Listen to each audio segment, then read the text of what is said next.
me which two names could you ever imagine would be in government on either side or in power on either side, never would I have imagined Avigdor Lieberman on one side and Hamas on the other, I've got to say. These were like nightmare scenarios. But I want to say something about Hamas and the Palestinian Authority. You know, we hear a lot that the United States was the Bush administration at the time was pushing for democracy and freedom, and then Hamas was elected and then it stopped.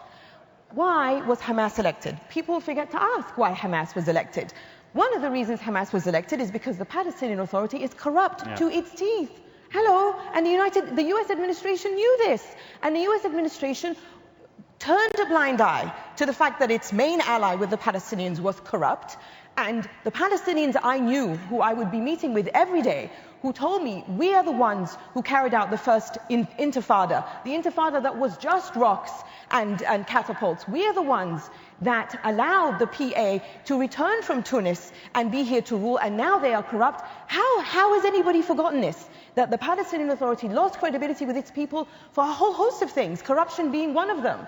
So Hamas didn't just come out of thin air. There is a reason. And another reason is that Yasser Arafat and the Palestinian Authority, like many others in the Arab world, created a situation in which there was no viable alternative to them but Hamas, and Israel actually encouraged Hamas as an alternative to the Palestinian Authority. We've got to talk about all of this. This is all in the history, and it was to everybody's advantage that we had the strong dictator who used his iron fist because we love strong dictators so much, and the only alternative being the crazy lunatic Islamists.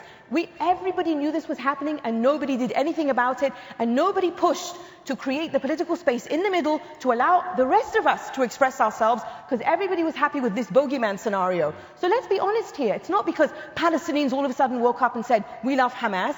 Palestinians like you and like me want freedom and dignity. Who's going to give them freedom and dignity? And if it's not Hamas now, they will rise up against Hamas. There's already a hashtag for people in Gaza. You will see it soon. And many of you might have heard of the Young People's Declaration, where they basically say F you to everybody. F you to Hamas, F you to the US, F you to Israel, everybody.